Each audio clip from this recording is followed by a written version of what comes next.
Bismillahirrahmanirrahim.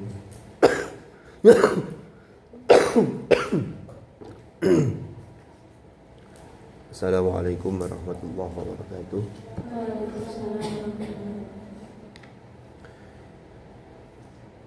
Mudah-mudahan majelis ilmu ini ditakdir oleh Allah menjadi majelis ilmu yang nafi'an mubarakan fid din wa dunya. Ala hadhihi niyyah wa ala kulli niyatin shalihah wa ثم إلى حضرة النبي المصطفى رسول الله سيدنا محمد صلى الله عليه وسلم وإلى حضرة إخوانه من الأنبياء والمرسلين والصحابة والتابعين والعلماء العاملين والشهداء وأئمة المجتهدين والقراء المفسرين جميع الملائكة المقربين والخصوص الإمام يحيى بن شرف النووي الشافعي وإلى سلسلة مشايخنا في تعليمنا وتعلمنا وخاصة إلى جميع مشايخنا في هذه المؤسسة من حضرة الشيخ هاشم الشاعري وزوجته محمد معصوم بن علي بن خير هاشم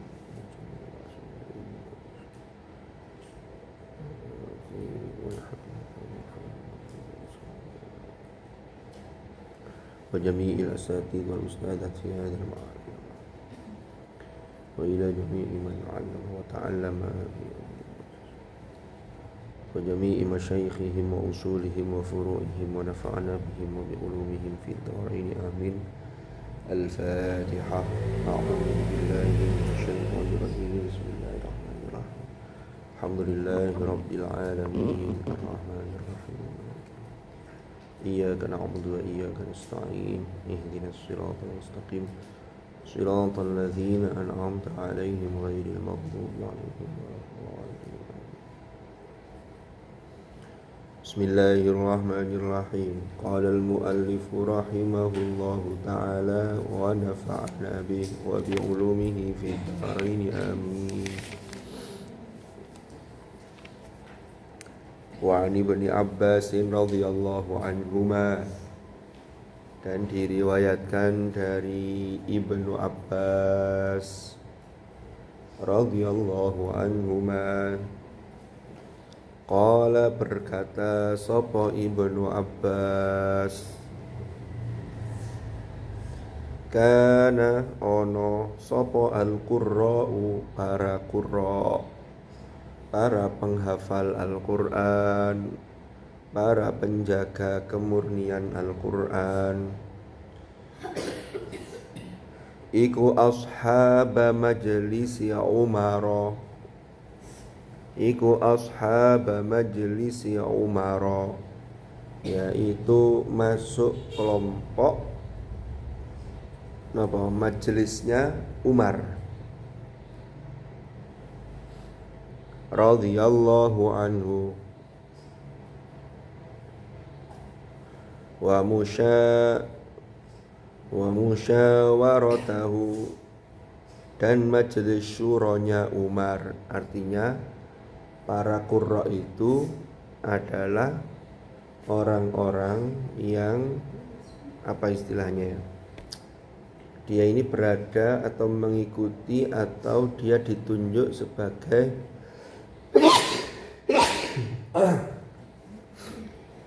orang-orang yang dimintai pertimbangan oleh Umar Ibnul Khattab.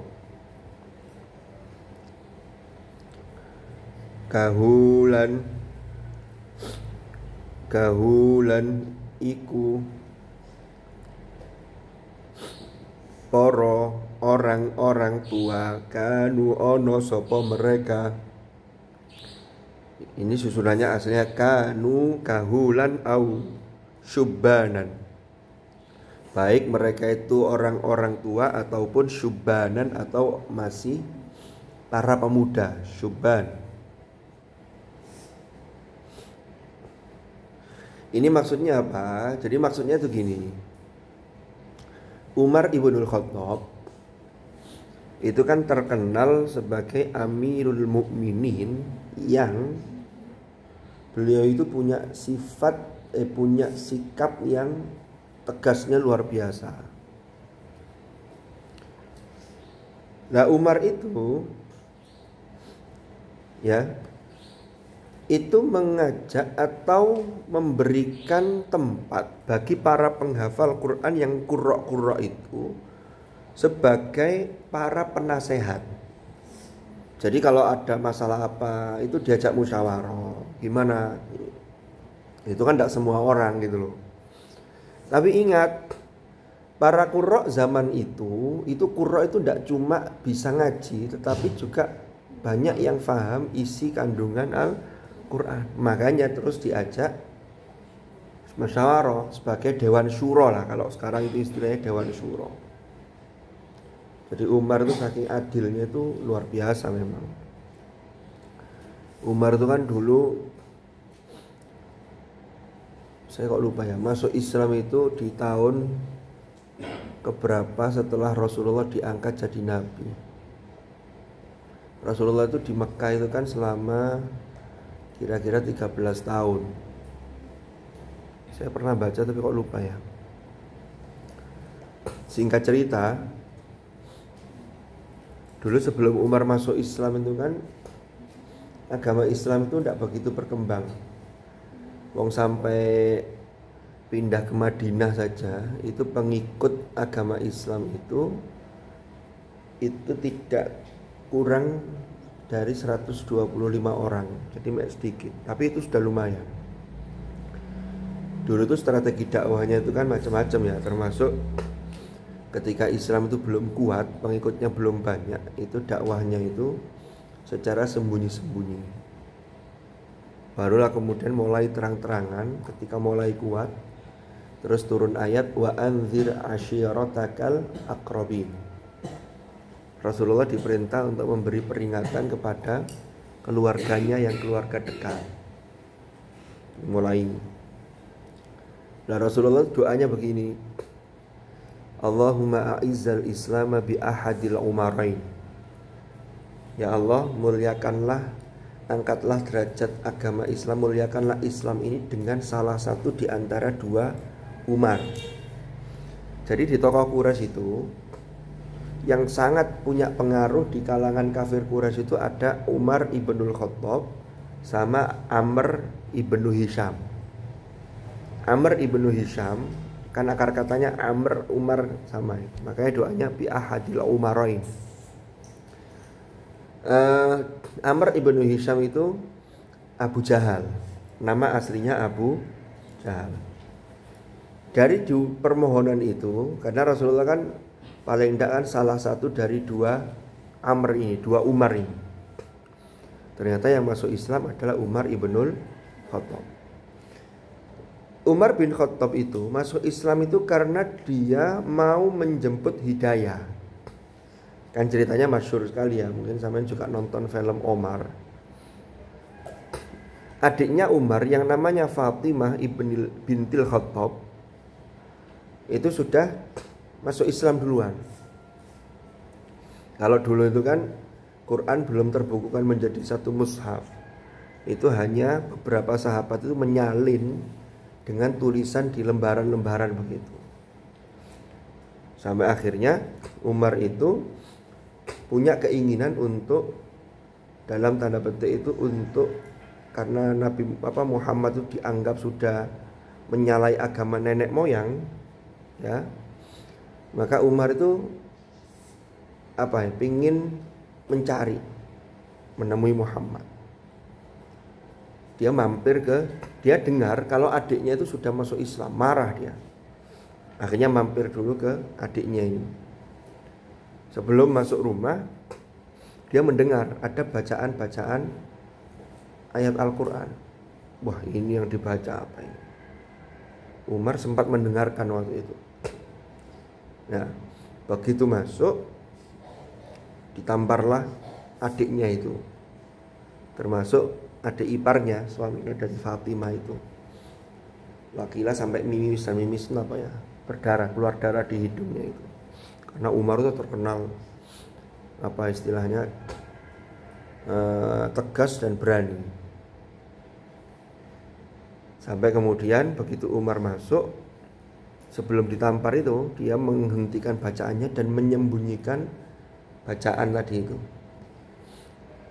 Tamparlah adiknya. Terus akhirnya singkat cerita Umar tanya, tadi apa yang kau baca? Tidak mau sembunyikan apa yang kau baca. Akhirnya dibacalah oleh adiknya tadi pas surat Toha.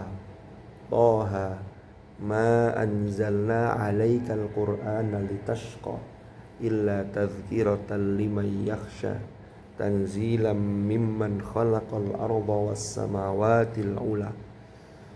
Itu hati Umar itu bergetar. Lihat maknanya saja. Toha itu al-ahruf al-muqatta'ah, itu huruf-huruf potongan huruf hijaiyah yang maknanya itu jauh melebihi apa yang difahami oleh orang-orang Arab ketika itu. Keindahannya luar biasa. Terus ditambah ayat kedua, ma anzalna alaikal qur'ana litashqa. Kami tidak menurunkan Al-Qur'an itu kepadamu, ya. Iya, ma anzalna alaikal qur'ana litashqa, untuk membuat kamu sengsara, untuk membuat kamu bersedih. Ya. Illa tadhkiratan liman yakhsha. Loh ini. Kecuali Al-Qur'an itu hanya sebagai peringatan bagi orang-orang yang takut kepada Allah. Ya. Tanzilam mimman khalaqal arda was samawati. Yaitu Al-Qur'an itu tanzil, diturunkan dari zat yang menciptakan langit-langit yang tinggi. Akhirnya disitulah hati Umar tersentuh. Akhirnya Umar minta diantarkan kepada Rasulullah. Adiknya tadi khawatir, waduh jangan-jangan Rasulullah nanti disakiti. Ternyata Umar bersikeras. Dia menyatakan, kemudian dia menyatakan keislamannya. Seneng sahabat-sahabat yang sudah masuk Islam duluan. Karena sebelum itu sahabat-sahabat itu tidak berani menampilkan keislamannya secara terang-terangan. Umar setelah masuk Islam, dia jalan ke tengah kota, bilang di hadapan masyarakat begini, hari ini Ibnul Khattab sudah masuk Islam mengikuti agama Muhammad. Maka siapa yang mau menghalangi dan siapa yang mau melawan, silakan ke sini. Pulang akan tinggal nama. Sampai kayak gitu. Tak berani orang-orang. Akhirnya Islam ini mulai kuat. Sampai ketika jadi khalifah, ya, saking penghargaannya yang luar biasa kepada para qurra, maka para qurra itu ditempatkan memiliki posisi atau kedudukan yang spesial. Di antaranya apa? Ya ini, kata Ibnu Abbas ini, zaman Umar itu, para qurra itu adalah, kalau di majelisnya Umar, termasuk di lingkarannya Umar sebagai Amirul Mukminin, itu ini sebagai penasehat-penasehat yang diajak musyawarah. Baik yang sudah sepuh atau yang masih muda. Jadi masih muda tidak dilihat usianya, tapi dilihat qurra'nya ini, alimnya, ya, keilmuannya, termasuk dasarnya adalah penghafal Al-Quran. Gitu loh maksudnya. Makanya kalau kemudian hari ini diikuti, mau di kampus-kampus penghafal Quran diberi beasiswa, itu yang tidak hafal Quran ya jangan iri. Karena nanti bentuknya kan macam-macam. Ada yang penghargaan beasiswa, ada yang tes masuk jalur prestasi, tahfidz dan seterusnya. Bagi orang yang tidak menghafal, mungkin dianggap menghafal itu ya segitu-gitu aja. Menghafal itu kan hanya memasukkan memori. Iya, tapi kan tidak semua orang punya diberi fadl itu. Iya. Sehingga kalau gak hatam-hatam juz 1 balik juz 1 mana itu ya akeh. Ya, nambah juz 30 selesai juz 1. Juz 1 lancar, juz 30 hilang. Balik ini juz 30, juz 1 hilang. Kak nambah-nambah mulai. Tapi di sini tidak ada yang begitu. Tapi ada begitu itu. Ya. Syaratnya kan sederhana kalau kata Mbak Adlan itu. Orang penghafal Quran itu cuma 3 syaratnya. Yang pertama, himmah yang aliyah. Sama punya kemauan. Tidak usah berpikir saya kayaknya tidak bakat, saya tidak menghafal, saya tidak cerdas, menghafal sulit. Itu ternyata sudah terbantahkan. Lalu kemudian yang kedua, ikhlas. Menghafal itu ya karena Allah dan karena mengharap ridho Allah, sampai ikut bergabung dalam mega proyek penjagaan kalamullah. Jangan mikir sing lian-liane. Saya menghafal lah biar nanti ketemu orang selalu dipuji-puji. Wah, kamu hafal Quran. Kalau hanya pujian yang kita tunggu, terus sampai sejauh mana pujian itu? Toh pujian itu tidak mengantarkan dan tidak menguntungkan untuk akhirat kita. Terus yang ketiga apa? Yang ketiga itu istiqomah. Baik ketika aktif menjadi santri masih di pondok ataupun sudah boyong. Kalau sudah boyong itu malah ujiannya lebih berat untuk istiqomah itu. Sebenarnya kalau pulang kadang-kadang kan malas ngaji. Nanti paling dalam pikirannya, dalam hatinya, dalam benaknya, nanti ajalah kalau di pondok ngajinya. Nah kalau sudah boyong, mosok mikir gitu. Sudah boyong, ya kan? Sudah kuliah, tinggal di pondok. Ini yang kuliah-kuliah ini, yang dari lokal Kiai Maksum Ali. Selain Kaila siapa lagi yang kemarin masuk tes jalur apa itu? Siapa? Adalah selain Zaman. Ini kan? Di mana? Banyuwangi kampus apa? Oh, Poltek apa? Hah? Sama ngambil apa di Politeknik? Oh. Terus sudah keterima toh? Sudah lihat-lihat ke sana nanti tempat tinggalnya di mana gitu. Oh, memang pulang ke rumah, makanya ngambil di Banyuwangi. Saya kalau bukan asli Banyuwangi kayaknya mikir-mikir kalau ngambil Banyuwangi mungkin ya. Politeknik negeri itu ya. Iya, kalau tidak negeri kan tesnya tidak kayak kemarin. Kalau Kaila sudah lihat tempat-tempat. Sebenarnya itu perlu. Jadi nyari tempat yang sesuai dengan lingkungan kita. Umpama pondok-pondok mahasiswa yang tetap ada setorannya itu kan ada. Jangan di kos-kosan. Kalau di kos-kosan nanti lebih berat zaman perjuangannya untuk poin yang ketiga yang istiqomah ini. Zaman sudah hatam. Dapat berapa? Udah banyak itu.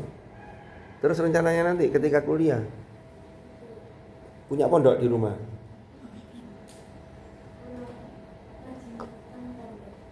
Dekat dengan rumah. Pondok nopo?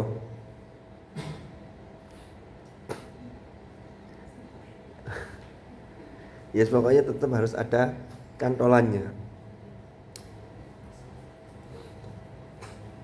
Oke, kembali lagi ke Umar tadi.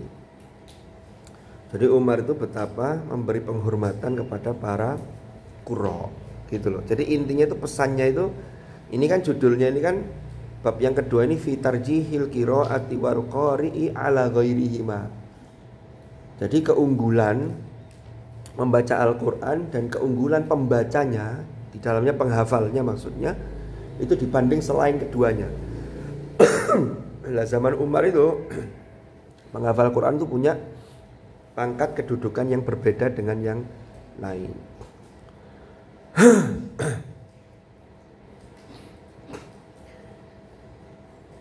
Jadi Umar itu memang luar biasa ya.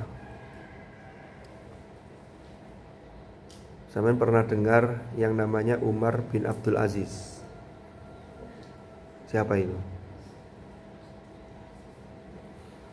Itu khalifah Bani Umayyah. Kalau sampeyan belajar sejarah kebudayaan Islam atau sejarah peradaban Islam, Umar bin Abdul Aziz itu masih keturunannya Umar ibnul Khattab. Itu cicitnya. Cicit itu apa? Jadi Umar bin Khattab itu buyutnya Umar ibnu Abdul Aziz, anaknya cucunya Umar. Umar itu ketegasannya dan keadilannya itu luar biasa. Umar bin Abdul Aziz juga sama. Makanya ada yang menjuluki Umar bin Abdul Aziz itu sebagai Khalifah Al-Khulafa Ar-Rasyidin yang ke-5. Kan Al-Khulafa Ar-Rasyidin itu ada 4. Abu Bakar, Umar, Utsman, Ali. Lah ada yang menjuluki kelima itu Umar bin Abdul Aziz karena saking adilnya. Itu memimpin Bani Umayyah, memimpin Islam itu tidak lama. Pada dinasti Umayyah itu hanya sekitar hampir 3 tahunan, tidak sampai 3 tahun tapi. Lah Umar bin Abdul Aziz itu bapaknya namanya Abdul Aziz bin Marwan. Abdul Aziz bin Marwan itu saudaranya Khalifah Abdul Malik bin Marwan. Jalurnya ke Umar dari mana? Dari ibunya, bukan dari bapaknya. Ibunya itu namanya Laila. Mungkin lahirnya di malam hari. Namanya Laila. Laila ini cucunya Umar ibnul Khattab. Dari siapa? Dari anaknya Umar yang bernama Asim. Siapa ibunya Laila? Ibunya Laila itu neneknya Umar bin Abdul Aziz itu dari jalur ibu itu adalah anak penjual susu kambing. Kenapa kok diambil menantu sama Umar? Karena jujur luar biasa, sehingga kejujuran dan kebenaran ini yang diusung oleh Umar, dijadikan menantu, menghasilkan cucu yang baik, menghasilkan cicit yang juga luar biasa baik. Dulu kan ada di film Omar itu, di Madinah itu pernah ketika zaman Khalifah Umar itu masyarakat tuh gelisah gara-gara apa? Gara-gara di pasar itu nyari susu. Kalau di Arab itu yang dijual kan susu kambing, kalau di sini kan susu sapi. Susu kambing ada tapi jarang. Yang susu itu banyak yang dicampur dengan air. Kenapa? Karena untuk meraih keuntungan yang lebih banyak. Sampai akhirnya Umar mendapatkan laporan dan beliau sidak langsung lihat di pasar, wah ini nggak benar nih. Akhirnya Umar membuat maklumat, pengumuman. Mencampur susu kambing itu hukumnya haram, itu dosa. Karena itu ada penipuan. Karena orang beli itu kan ya susu kambing, bukan campur air. Akhirnya banyak orang-orang yang masih tetap, karena saya campur juga Umar nggak tahu kok sebagai khalifah. Sampai suatu malam Umar itu melakukan inspeksi mendadak, sidak, jalan-jalan di masyarakatnya itu, di rakyatnya itu. Tiba-tiba mendengar suara dialog antara seorang ibu dengan anaknya. Ibunya bilang begini, sudah anak, besok kita jual susu, kita campur aja lah dengan air. Kata anaknya, jangan bu, ini loh maklumatnya Umar. Kata ibunya begini, loh Umar kan tidak tahu apa yang kita lakukan. Umar di sana, kita di sini kok. Apa jawab anaknya? Enggak, memang Umar sebagai khalifah tidak tahu, tapi Allah itu pasti maha tahu tentang kecurangan kita. Lu mendengar jawaban itu, Umar itu langsung jatuh hati. Tapi bukan untuk dirinya. Jatuh hati untuk kemudian anaknya, ada yang belum nikah, ditanya, kamu mau enggak? Ya, nikah saya dapatkan seorang gadis yang jujur. Akhirnya barokah kejujuran ini tadi, dia mendapatkan anaknya Amirul Mukminin, yaitu anaknya Khalifah Umar ibnul Khattab. Jadi ceritanya kayak begitu. Rawa meriwayatkan hu ing hadis sapa Al-Bukhari, Imam Bukhari fi sahihihi, ing dalam sahih Bukhari, ing dalam kitab sahihnya. Wasayati, dan bakal teko, wasayati lan akan datang, fil babi ing dalam bab, ba'da hadza ing dalam setelah ini. Jadi bab yang setelah ini, apa yang akan ada penjelasan, apa ahaditsu pira-pira hadis, tadkhulu yang masuk apa ahadits fi hadzal babi ing dalam bab ini. Jadi nanti akan ada bab tersendiri yang menjelaskan hadis-hadis yang ada di bab ini. Jadi nanti ada penjelasan ulang.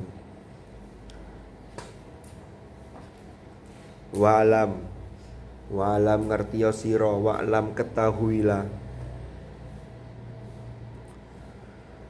Wa alam ketahuilah annal madhhab as-sahiha, bahwasanya menurut pendapat yang sahih,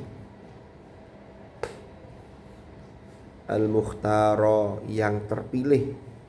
Jadi pendapat ini yang sahih dan pendapat ini terpilih, diikuti oleh banyak para ulama. Lain lanjutannya, alladzi yang alaihi iku ing atase alladzi man utawi orang yu'tamadu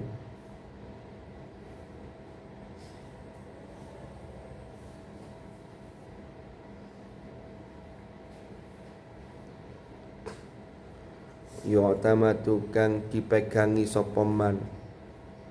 Artinya pendapat ini termasuk di dalamnya diikuti oleh para ulama, yang ulama itu bisa dijadikan pegangan. Man yu'tamadu sapa man minal ulama, saking para ulama. Apa pendapatnya yang sahih itu? Annal madhhab as-sahihal mukhtar iku, kan tadi bahwasanya pendapat yang sahih atau madhab yang sahih yang terpilih yaitu anna qira'atal Qur'an, anna qira'atal Qur'ani, bahwasanya membaca Al-Qur'an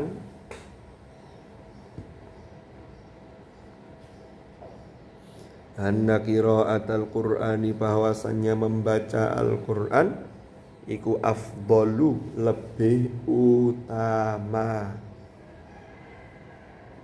iku afdalu, lebih utama, minat tasbihi, dibanding membaca tasbih, wa tahlili, dan membaca tahlil, yaitu kalimat la ilaha illallah. Kalau tasbih yaitu subhanallah. Wa ghairihima, dan selain keduanya, minal azkar, rupane minal azkar, dari piro-piro zikir. Jadi zikir apapun itu yang paling utama itu adalah Al-Qur'an.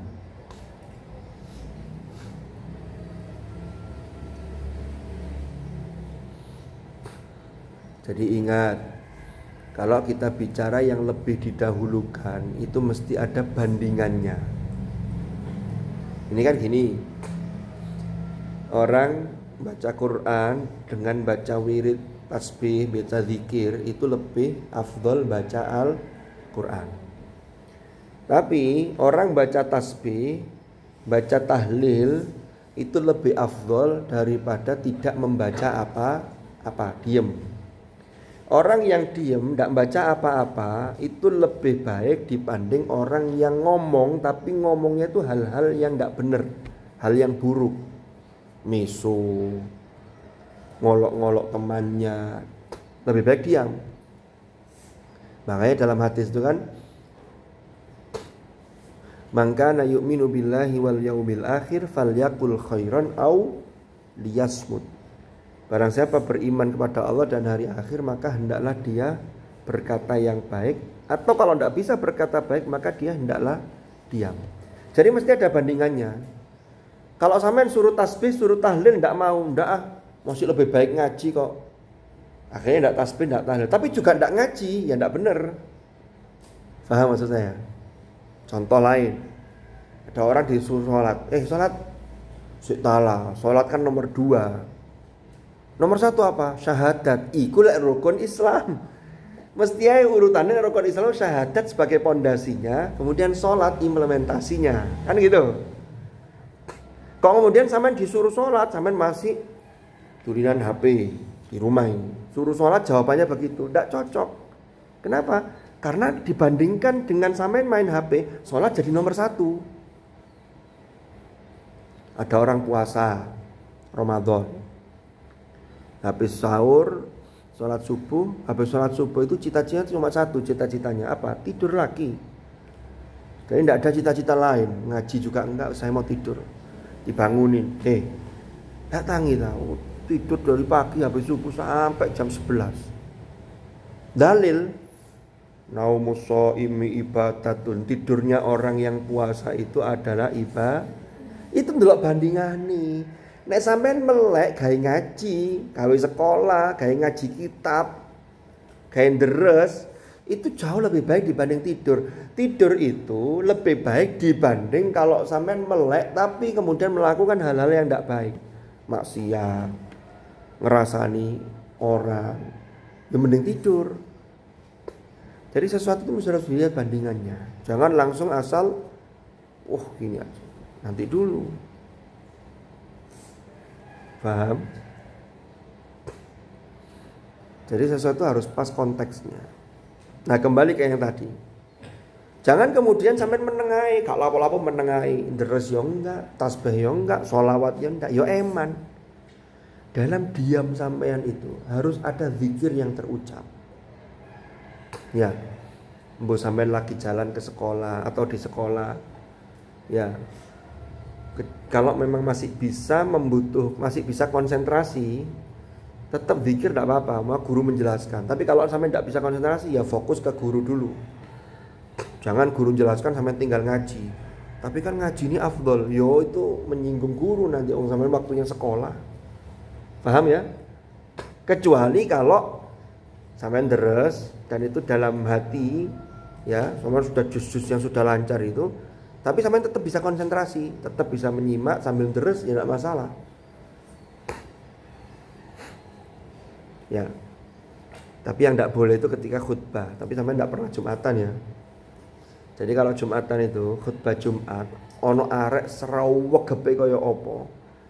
Semuanya aturannya sama. Pas khotib sedang khutbah, ini saya pesankan ke anak-anak sampean. Nanti sampean punya anak, punya suami kan. Pas khotib sedang khutbah, itu masih uang sergepe kaya opo, dia tidak diperkenankan untuk baca zikir. Ya, wal imamu yaktubu faqad laghaut idza qulta li sahibika yaumal jumu'ati ansit wal imamu yaktubu faqad laghaut. Makanya lanjutannya kan ansitu, suruh diam. Biasanya Bilal Jumat itu ansitu wasma'u wa ati'u rahimakumullah. Gitu. Nah, sampean ada orang Jumatan bawa tasbihnya diputer. Yang sana khotibnya sedang khutbah, subhanallah. Itu bukan menunjukkan kealimannya, itu justru menunjukkan ketidaktahuan seseorang itu. Paham? Jadi beda konteksnya. Tapi ada sampai melaku itu dari lokal sampean sini mau ke sekolah berapa menit? Ada 5 menit? Nggak sampai. Itu kadang kan macam-macam.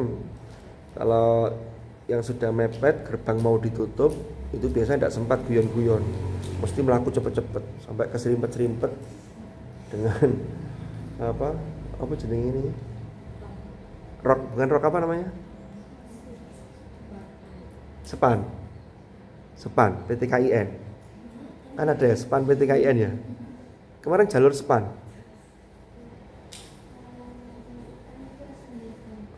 Kan jalur sepan ada lagi ya. Nah ini sepan, padahal sepannya di sini. Nah, tapi kalau berangkatnya masih longgar, itu berangkat itu kan kadang sambil guyon, ngomong-ngomongan.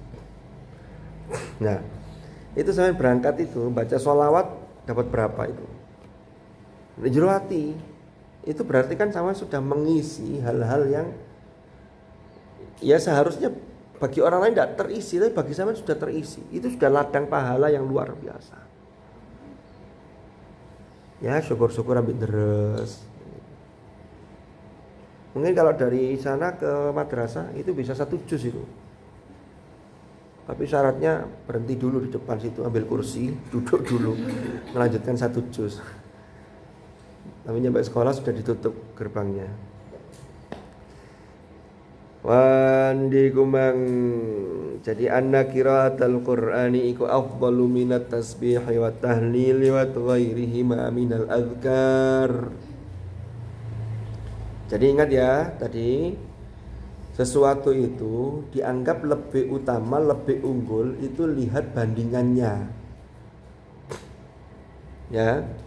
Jangan tidak mau tasbih karena menganggap lebih mulia Al-Quran, tapi ngaji juga enggak, malah gak oleh apa-apa. Paham? Ya, tadi itu contoh-contohnya tadi itu. Kalau tidur pas puasa ya tidur itu dipakai untuk saving energi. Nanti ketika bangun ya ibadah lagi, deres lagi. Wa qad tadhaharat lan teman-teman wis jelas. Tadhaharat sangat jelas.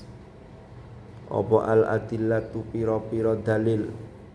Wa qad tadhaharat lan teman-teman wis jelas. Apa al-adillatu pira-pira dalil ala dzalika ing atase hal itu, artinya dalil yang menunjukkan hal tersebut.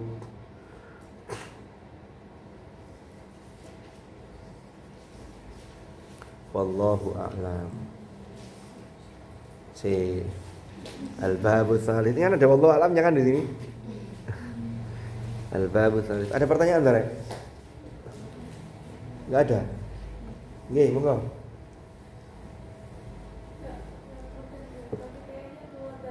Oh, enggak apa-apa, nanti dimasukkan aja. Kalau misalkan di desa saya Terus sampai di desa ta? pas puasa gitu. Mbak Umi di desa ta? Di desa. Di desa. Iya. Iya ya, enggak apa-apa terus. Pas waktu Ramadan, dan itu biasanya tuh kebanyakan yang nggak puasa karena ini terus apa namanya, kerja sawah gitu. Nah biasanya yang kayak gitu itu kerja di sawah orang gitu. Dan terus yang punya sawah itu ngasih apa namanya, ngasih makan. Terus hukumnya gimana Gus buat yang punya itu, punya sawahnya? Yang ngasih makan. Sudah. Nih. Pertama, ini kan pertanyaannya begini, saya luruskan lagi ya pertanyaannya. Ini Ramadan ya, bukan puasa Senin Kemis kan? Di bulan Ramadan, di desa saya, kata Mbak Umi, berarti Mbak Umi ini gadis desa. Nah, itu banyak orang-orang yang bekerja di sawah. Sawah itu tapi bukan punyanya sendiri, garap sawahnya orang. Lah sudah menjadi tradisi orang yang punya sawah itu memberi makan yang bekerja di situ. Termasuk itu terjadi ketika bulan Ramadan kan gitu. Padahal mestinya Ramadan itu setiap orang mukallaf itu punya kewajiban puasa kan begitu. Saya ingin jawab dari apa yang pernah dikatakan oleh Imam Haddad di dalam kitab Al-Hikam Al-Haddadiyah. Saya lupa di hikmah yang keberapa itu. Jadi Imam Haddad itu membagi jenis manusia itu ada beberapa. Ada orang itu ya yang pertama dia ini hidup di dunia. Dia di dunia ini kekurangan, diuji dengan kekurangan, tapi dia tidak melupakan untuk kepentingan akhiratnya. Ada orang kelompok yang kedua itu orang yang dunianya berlimpah, tapi dia lupa terhadap kebutuhan akhiratnya. Ada yang ketiga, orang yang dunianya ini apa tadi itu berkurang, kurang dunianya, tapi juga dia tidak peduli dengan akhiratnya. Ada yang ketiga, orang yang dunianya apa istilahnya terpenuhi, tercukupi. Kalau yang kedua tadi kan apa? Lupa terhadap akhirat apa ingat? Lupa ya. Yang ketiga ini ya apa sih? Pokoknya tercukupi, tapi akhirnya juga dia ingat untuk akhiratnya. Apa dari keempat golongan ini? Nah, betapa rugi kata Imam Haddad. Nek ana wong sing masuk dalam kelompok wis donyane soro, akhiratnya juga sengsara. Tapi betapa beruntung kalau ada orang yang umpama di dunia dia mendapatkan fasilitas, tetapi juga dia tidak lupa akhiratnya. Ini yang paling beruntung. Contoh, sekarang kalau puasa Ramadan kan nasnya kan jelas, ya ayyuhalladzina amanu kutiba alaikumus syiyam. Kewajiban seorang hamba itu yang paling utama itu adalah kewajiban yang harus ditunaikan kepada Allah. Apa? Nggih, monggo. Jadi yang kewajiban pertama, kok ada orang yang tidak melakukan, maka dia sesungguhnya bermaksiat atau durhaka kepada Allah. Itu Mbak Umi. Ya. Berarti orang yang bekerja di sawah tadi, ini kan pekerja. Mohon maaf, kalau dia bekerja ikut orang, dia biasanya penghasilannya ya cukup itu atau sampai berlebih-lebih, sampai banyak. Ada yang kuaya ikut orang? Enggak. Berarti ini kalau dalam pembagian Imam Haddad tadi, ada orang yang di dunia itu soro karena sudah bekerja begitu, tapi dia mengabaikan kewajiban kepada Allah. Nanti di akhirat sengsara. Berarti ini kelompok yang paling rugi sebenarnya. Eman. Padahal sebenarnya kalau dia mau, banyak orang yang bekerja tapi dia tetap puasa, itu yang penting tuh keimanannya, tekadnya itu yang harus kuat. Makanya panggilan puasa itu, kewajiban puasa kan didahului oleh ya ayyuhalladzina amanu. Apakah orang ini dosa? Ya jelas dosa, karena dia secara zahir melanggar syariat. Ya, karena itu setiap hari dia bekerja begitu. Karena yang ada rukhsah itu hanya orang-orang tertentu. Mosok lek penggaweane ngono, itu rukhsah bendino. Itu saya yakin kalau orang begitu Ramadan saja tidak mau merhatikan, apalagi di luar Ramadan, dia tidak bakal itu mengqadha nyaur. Wong Ramadan saja berat, apalagi di luar Ramadan. Jadi ini pandangan pertama bagi orang yang pekerjanya ini. Makanya ayatnya kan begini, ayyaman ma'dudat faman kana minkum maridhan aw ala safarin fa'iddatun min ayyamin ukhra wa 'alal ladzina yutiqunahu fidyatun ta'amu miskin. Ada orang-orang yang diberi rukhsah. Contoh, zaman dulu bepergian itu berat. Ya, ada masyaqqah, ada masafah, jarak tempuh yang kemudian memunculkan masyaqqah. Maka orang ini boleh berbuka fa'afthara, tapi harus diganti fa'iddatun min ayyamin ukhor, di luar bulan Ramadan. Paham? Atau yang kedua, sakit. Sakit yang kemudian oleh yang ahli, umpama dokter atau siapa, wis sementara sampai ndak puasa. Itu saja Al-Quran masih mengingatkan begini, wa antasumu khairul lakum in kuntum apa lanjutannya? Kalau kalian tahu puasa itu, kalau kalian puasa itu lebih baik bagi kalian. Nah, kalau ini pekerja yang setiap hari pekerjaannya begitu, itu mestinya di manage. Saya dulu pernah ada tukang yang kerja sampai ketika Ramadan itu bekerja. Itu ternyata kalau niat itu puasa tetap bisa.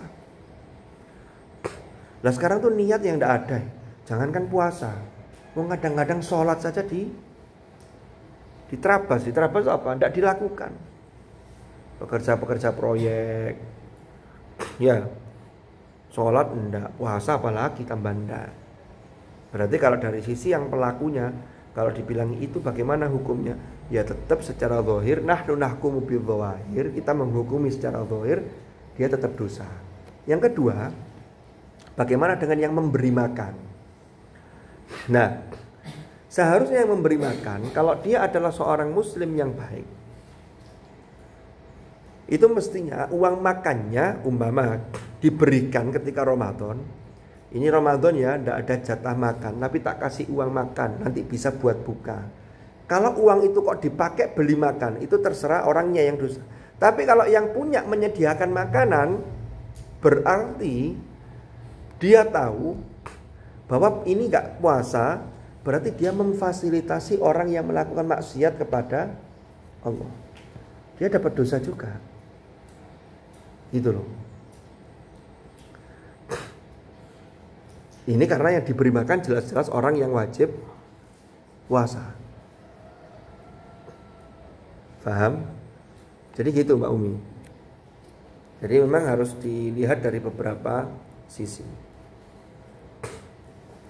Jadi jangan sampai, kembali lagi ke yang tadi kata Imam Haddad, jangan sampai kita itu menjadi orang yang rugi dua-duanya. Wes di dunia soro, di akhirat juga sengsara. Gimana? Ada tanggapan? Anda?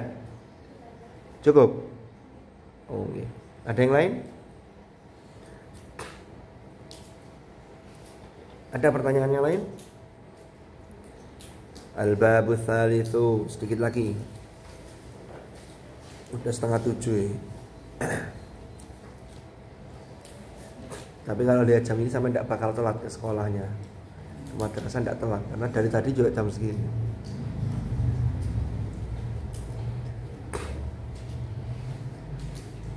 Ini jam yang istiqomah. Enggak ya? Jangan salah memahami istiqomah. Sampai nambah juz berapa? Juz 15. 2 bulan yang akan datang tanya lagi, nambah juz berapa? Juz 15. Lah kok 15 terus enggak nambah? Istiqomah. Enggak cocok, itu kayak jam mandek ini. Istiqomah itu dari sisi ngajinya, tapi kalau dari sisi kuantitas dan kualitas harus ada peningkatan. Itu berarti istiqomah yang progresif. Jangan istiqomah yang stagnan, yang tidak dinamis. Terwegep ngaji, setiap habis subuh ngaji setoran, tapi sing ngaji puancet. Jusnya tetep baik. Ini berarti tidak ada progres gitu loh. Sing diterus sing senengane jus sing lancar, sing gak lancar-lancar malah gak diterus. Itu berarti ya istiqomah ngajinya tapi belum istiqomah yang progresif tadi. Paham ya? Gak percaya.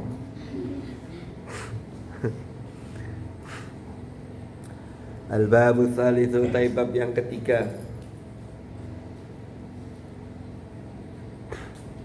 Ini sampean ada apa khataman apa istighosah yang untuk supporting doa untuk neoci setiap hari? Hah? Setiap habis maghrib. Yang khatamannya ada. Ini berapa orang sih yang di lokal timur itu? 26.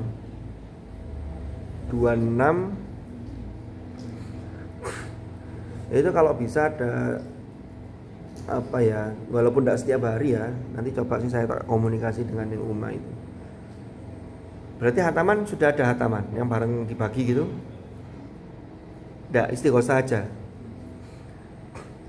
Jadi perlu mungkin seminggu 2 kali itu disupport dengan khotmil Quran. Tapi 26 itu biasanya kan mesti ada yang halangan. Yang halangan berapa? Separuh. Iya, sampai separuh yang halangan. Yang sedang bulanan. Biasanya berapa rata-rata? 26, kalau yang halangan berapa? 15, berarti tinggal berapa? Kan mesti setiap hari ono kan yang halangan kan? Gantian kan? Kan piketnya enggak bareng kan? Coba nanti ketua pengurus siapa? Ini kan? Lah nanti anu aja, coba diangen-angen strateginya gimana. Paling enggak untuk istighosahnya iya, tapi ditambah khataman yang seminggu sekali aja yang langsung dibagi itu loh. Enggak tahu nanti sistemnya gimana, yang penting bisa terlaksana. Kalau saya nyarankan itu mudah-mudahan bisa mempercepat pulihnya beliau. Mbak siapa? Firda sama? Firda ya. Sampai kelas berapa sekarang?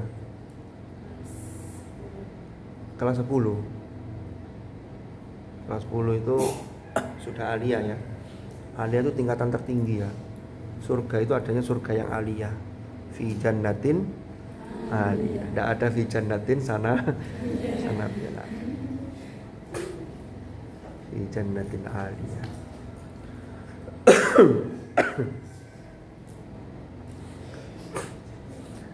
Al-babu tsalitsu fi ikrami ahlil Qur'an. Yang dalam memuliakan ahli Al-Qur'an, ahlul Qur'an. Wan nahyi dan larangan an idzaihim dari menyakiti mereka. Jadi ahlul Qur'an itu harus dimuliakan.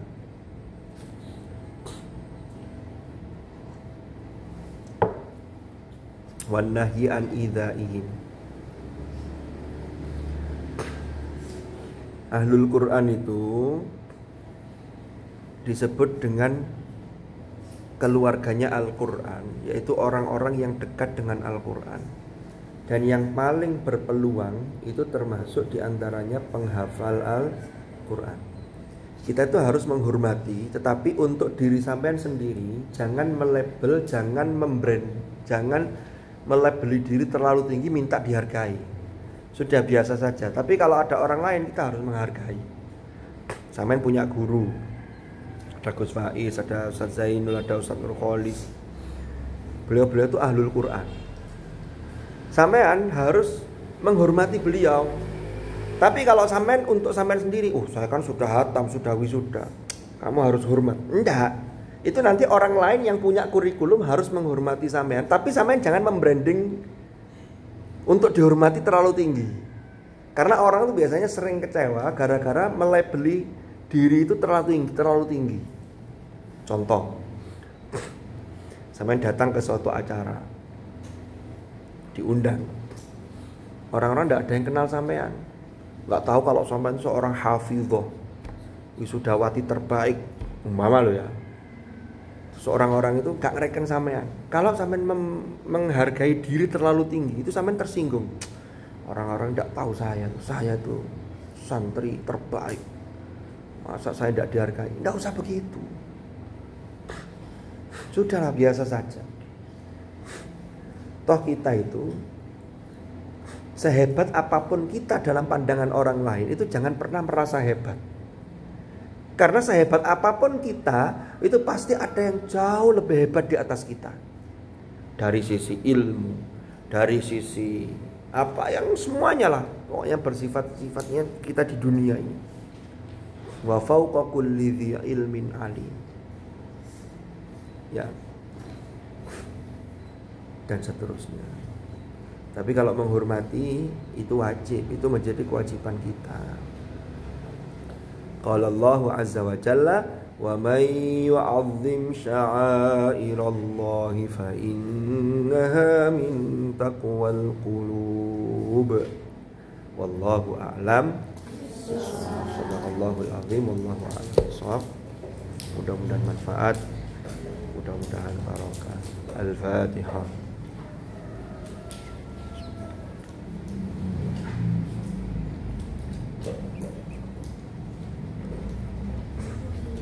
Bismillahirrahmanirrahim. Alhamdulillahi rabbil alamin. Allahumma salli wa sallim ala sayyidina Muhammadin karimil abai wal ummahat. Allahumma anfa'na ma 'allamtana wa bima 'allamtana wa 'allimna ma yanfa'una warzuqna ilman nafi'ah. Fafahamnaha Sulaiman wa kullan atayna hukman wa ilma wa sakharna ma'a Dawud al-jibala yusabbihna wat tayr wa kunna fa'ilin. Allahumma arzuqna fahman nabiyyin wa hifdzal mursalin wa ilhamal malaikatil muqarrabin. Allahumma ya Allah inna nastaudi'uka kama qara'na wa ma hafidna wa ma 'allamtana fardudu ilaina inda hajatina ilaih bi rahmatika ya arhamar rahimin. Allahumma ma'al Qur'an ij'alna wa auladana wa dhurriyyatina wa ahlana wa ashabana wa tilmizatina min ahli al-Qur'an alladhina hum ahluka wa khassatuka waj'alna wa iyyahum min ahli al-'ilmi wa ahli al-khair wa min alladhina istafaita min ibadika alladhina warithu kitabaka wa sabaqu bil khairati bi idnik bi rahmatika ya arhamar rahimin.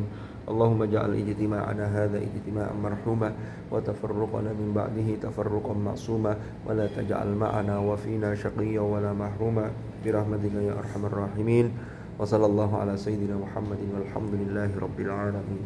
الفاتحة.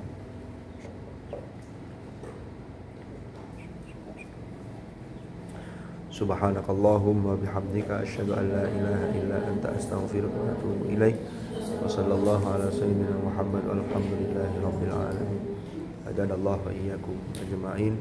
العفو منكم. السلام عليكم ورحمة الله وبركاته.